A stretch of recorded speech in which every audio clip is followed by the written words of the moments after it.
I have gone by the House since, Honorable Minister, to reply the discussion. धन्यवाद सभापति महोदय। अभी थोड़ी बात रिप्लाई के बाद क्लेरिफिकेशन होती रहेगा। आदरणीय सभापति महोदय, आज जो चर्चा हुई है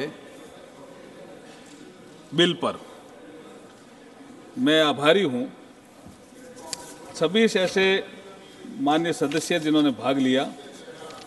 चर्चा शुरू की श्री रणदीप सिंह सुरजेवाला जी ने कांग्रेस से, और समाप्त की वंदना चौहान एनसीपी तक। 26 लोग बोले। कुछ लोग जल्दी में बोले होंगे, लेकिन सुझाव बहुत शानदार थे, इसलिए मैं सभी का ही आभार प्रकट करता हूं आपके माध्यम से। चेयरमैन सर, एक 91 में एक एक्ट आया जिसमें एक कमी रह गई थी, अदरवाइज ये हाउस में अभी चर्चा में ही नहीं आता। अब 91 में कैसे कमी रह गई उस विषय में मैं नहीं जाऊंगा। एक एक्ट बनाया, क्योंकि आर्टिकल 3 to 4 में पार्लियामेंट एक्ट बनाए, ये संविधान निर्माताओं ने कहा था, लेकिन गलती रह गई, 91 तक नहीं बना। 91 में बनाया, उसका शीर्षक था the election commission, condition of service of election commissioners and transaction of business act 1991। तो जब कोई पीआईएल में कहा तो उन्होंने कहा अपॉइंटमेंट में तो आपने एक्ट ही नहीं बनाया। और संविधान निर्माताओं ने आर्टिकल 3242 में ये कहा था कि पार्लियामेंट के द्वारा इसके अपॉइंटमेंट को, प्रक्रिया को लेकर के कानून बनाएंगे। एक लिमिटेड पर्पज के लिए मैं आपके बीच में आज खड़ा हूं। अब जब 91 में इसमें कमी थी तो फिर सुप्रीम कोर्ट ने कहा भाई कानून बनाओ। तो कानून बनाने के समय उन्होंने जब तक कानून नहीं बने तब तक उन्होंने एक स्टॉप गैप अरेंजमेंट किया, जिसका ये जिक्र कर रहे थे, कमेटी बना दी सुप्रीम कोर्ट ने, और बार बार उसी का ही जिक्र कर रहे थे कि संविधान की आप धज्जियां उड़ा रहे हो, संविधान का कहना, संविधान ने कहा उसको नहीं मानते हो। मैं, आप चूंकि संविधान के ज्ञाता हैं सर, मैं कहता हूं कि आर्टिकल 3 to 4 भी संविधान निर्माताओं ने लिखा, जिसमें उन्होंने कहा संसद कानून बनाएगी, चीफ इलेक्शन कमिश्नर उनके लिए। और आर्टिकल 50 भी, चेयरमैन सर मैं आपका ध्यान चाहूंगा, आर्टिकल 50 भी संविधान निर्माताओं ने ही बनाया, जिसका पर्पज है सेपरेशन ऑफ पावर। जुडिशरी भी एग्जीक्यूटिव में इंटरफेरेंस नहीं करेगी, एग्जीक्यूटिव भी जुडिशरी में इंटरफेरेंस नहीं करेगी।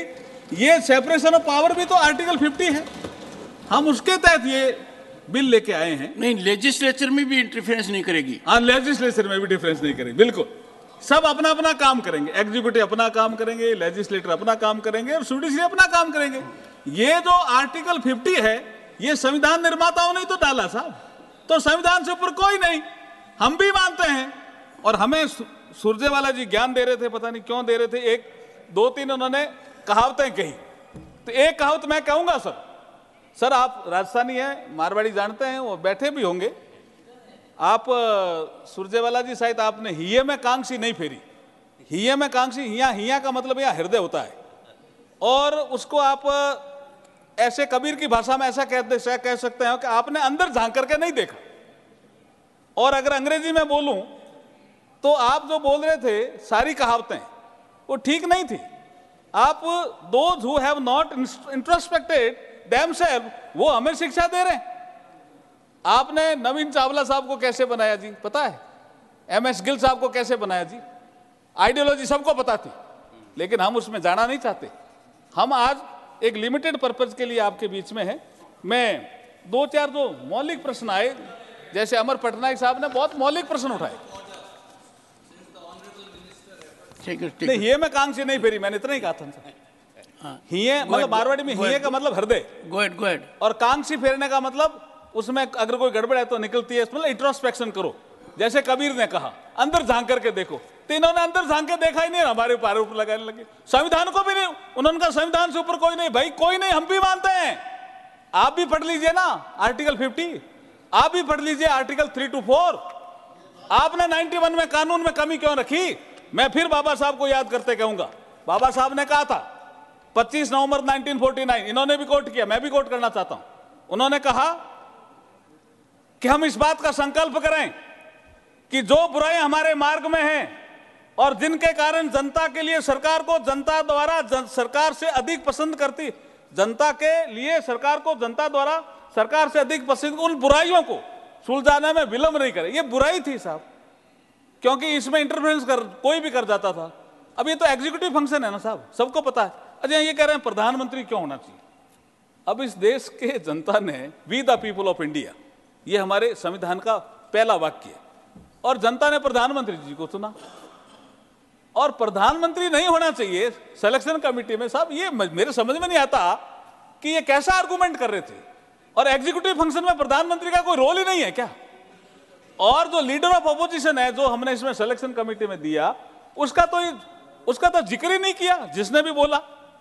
तो मैं आपके माध्यम से ये कहना चाहता हूं साहब, है ऑपोजिशन लीडर इतना कमजोर है, ऐसे करके क्यों निकल रहा है? मैं आपके माध्यम से 2-3 चीजें कहता हूं साहब। ये लिमिटेड पर्पज के लिए बिल है। 10 अगस्त 2023 को राज्यसभा में बिल इंट्रोड्यूस किया था मैंने। 91 के एक्ट को हम रिप्लेस करके ये बिल लेके आए हैं। अपॉइंटमेंट का इसमें प्रावधान नहीं था, इसलिए अपॉइंटमेंट का प्रावधान इसमें जोड़ा है। और ये 2 मार्च 2023 को जो सुप्रीम कोर्ट का फैसला आया था, मैंने उसमें यही कहा था। उन्होंने कहा कि जब तक संसद कोई कानून नहीं बनावे तब तक हम ये कमेटी बनाते हैं। तो कानून सुप्रीम कोर्ट के कहने के अनुसार ही लेकर के आ रहे हैं कानून। जो मैं अमर पटनायक साहब ने कहा रिमूवल, सर रिमूवल का प्रावधान जहां तक मैं समझता हूं, चीफ इलेक्शन कमिश्नर को उसी तरीके और उसी ग्राउंड के आधार पर हटाया जा सकता है जिस प्रक्रिया से माननीय सर्वोच्च न्यायालय के न्यायाधीश को हटाया जा सकता है। चीफ इलेक्शन कमिश्नर संविधान के अनुच्छेद 124 के क्लॉज 4 में उस प्रक्रिया का वर्णन है। संविधान के अनुच्छेद 124 के क्लॉज 4 में उस प्रक्रिया का वर्णन है जिसके तहत माननीय सर्वोच्च न्यायालय के न्यायाधीश को हटाने के लिए जो प्रक्रिया का वर्णन दिया हुआ है, वही प्रक्रिया चीफ इलेक्शन कमिश्नर के रूप में होगी। जहां तक इलेक्शन कमिश्नर को हटाने की बात है, वो भी संविधान में लिखा हुआ है सर, आर्टिकल 3 to 4 में लिखा हुआ है। जहां तक इलेक्शन कमिश्नर को हटाने की बात है, इसके विषय में संविधान के अनुच्छेद 324 के तहत क्लॉज 5 के तहत प्रावधान है कि इलेक्शन कमिश्नर को चीफ इलेक्शन कमिश्नर की अनुशंसा पर हटाया जा सकता है। ये दोनों चीजें क्लियर है। जो आपने मुद्दा उठाया था, इसलिए मैंने इसको जिक्र किया। दूसरा, किसी ने कहा साहब ये जो चुनाव नहीं कराते हैं वो चुनाव को क्या जानते हैं साहब। अब साहब मैं भी जिले में जिला कलेक्टर रहा, उस समय तो हमने कोई चुनाव लड़ा ही नहीं, तो क्या हम चुनाव नहीं कराते थे। मैं आपके माध्यम से कहना चाहता हूं, इस चुनाव आयोग की जो कार्य प्रणाली है वो निष्पक्ष है, निष्पक्ष रहेगी। सरकार भी निष्पक्ष रखने के लिए प्रतिबद्ध है।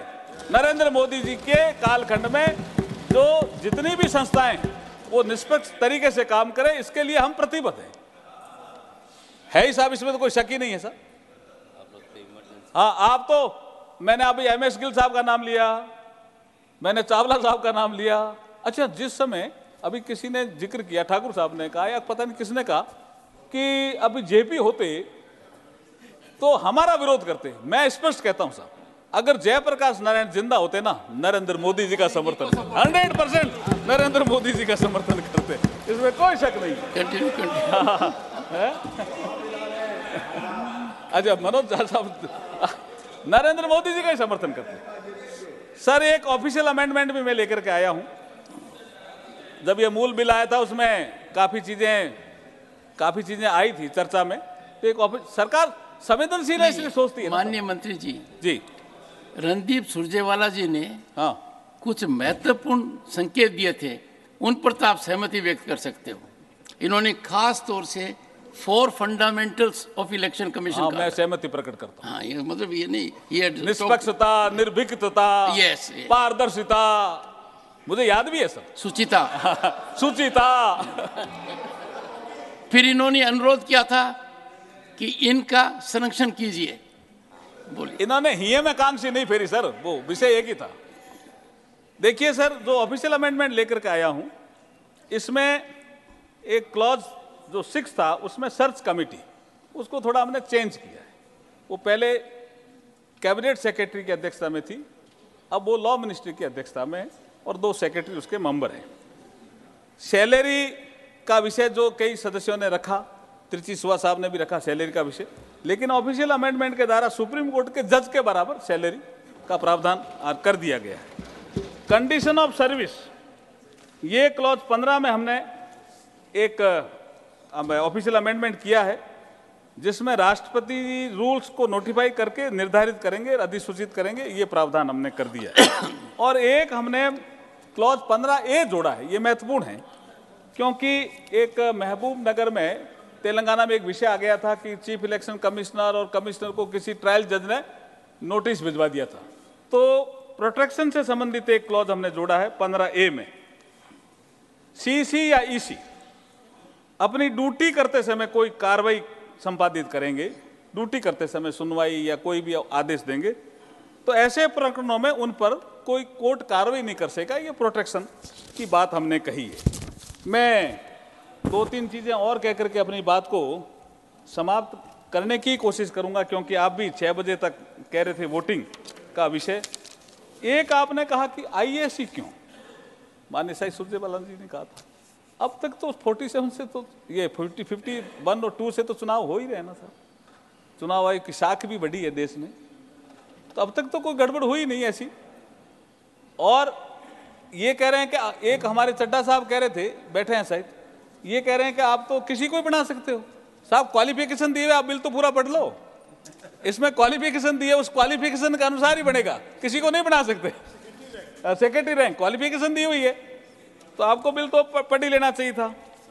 जब आईएएस ज्वाइन करेंगे तब। दूसरा साहब, मैं ये जो जवाहर सरकार साहब ने कुछ मुद्दे उठाए, आपने अच्छी बात कही कि साहब बाढ़ आ गई थी, बोट पे भी नहीं, अच्छी बात है, बोट पे भी चुनाव की प्रक्रिया। मैं तो राजस्थान का रेगिस्तान का रहने वाला हूं, सब धोरे हैं मेरे यहाँ तो सैंड ड्यून्स हैं।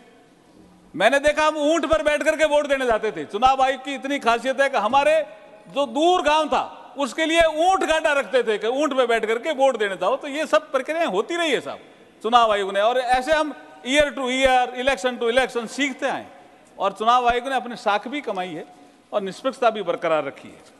एक विषय जो कहा चड्डा साहब ने, पता नहीं कांग्रेस पार्टी कैसे लेगी मुझे पता नहीं, इन्होंने कहा आप कुछ ऐसे अमेंडमेंट कर लो, मेरे सुझाव मान लो, मैं सारे अपोजिशन को एक कर दूंगा। तो ये क्या खड़गे साहब का रूप धारण करके बोल रहे थे, ये मेरे समझ में नहीं आया, थोड़ा सा कंफ्यूजन मेरे को हो गया था। मैंने कहा क्या विषय था है? No, Randeep Surjewala ji, no reflection has been made to you. No, not attributing to you. Not attributing to you. No. I've taken note of it. Attributing neither to you, कहा था साहब, मैंने सुना not to Mr. Raghav आपने कहा था कि आप मेरे सुझाव मान लो, सारे अपोजिशन को मैं एक कर दूंगा, तो आप लीडर ऑफ अपोजिशन की तरह बोल रहे थे। तो मैंने कहा आपने खड़गे साहब का स्थान ले लिया क्या? मैंने इतना ही कहा। This is a lighter moment. Go ahead. अच्छा, तो मैं आपसे अनुरोध करता हूं कि ये कोई जो हम बिल लेकर के आए हैं, कोई सुप्रीम कोर्ट के फैसले के खिलाफ नहीं है सर। ये सुप्रीम कोर्ट ने जो निर्देश दिए हैं उसके तहत ही हम लेके आए हैं। संविधान के आर्टिकल 3242 में जो प्रावधान है उसके तहत ही लेके आए हैं। सेपरेशन ऑफ पावर जो आर्टिकल 50 में है, संविधान में लिखा हुआ है, उसके तहत ही लेके आए हैं। इसलिए मैं अनुरोध करूंगा आपके माध्यम से कि इस बिल को सर्वसम्मति से पास करें। ये बहुत प्रोग्रेसिव लॉ है। Thank you sir.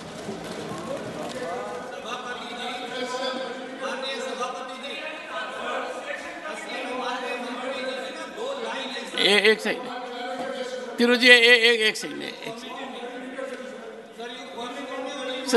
Sir, there is no provision for clarification. No. I shall now put them. Nothing will go on record. Nothing will go on record. Okay. One second. Sukhendu Sekhar Ray. No, he had indicated earlier also. I have only one constitutional point. Okay, one second. Because according to my party, this bill suffers from unreasonableness and arbitrariness. Why I am saying so? because there is no reasonable nexus between the objects and the provision of bill, in as much as nothing has spelled out in the bill as to why the Chief Justice has been replaced by a minister, although the norm set up by the Supreme Court continued for long 8 years and continued to be held good. So why this replacement? There is no clarification from the minister. I shall now put the amendment. 1 second. Okay, Honorable Minister. I shall now put the amendment moved by Dr.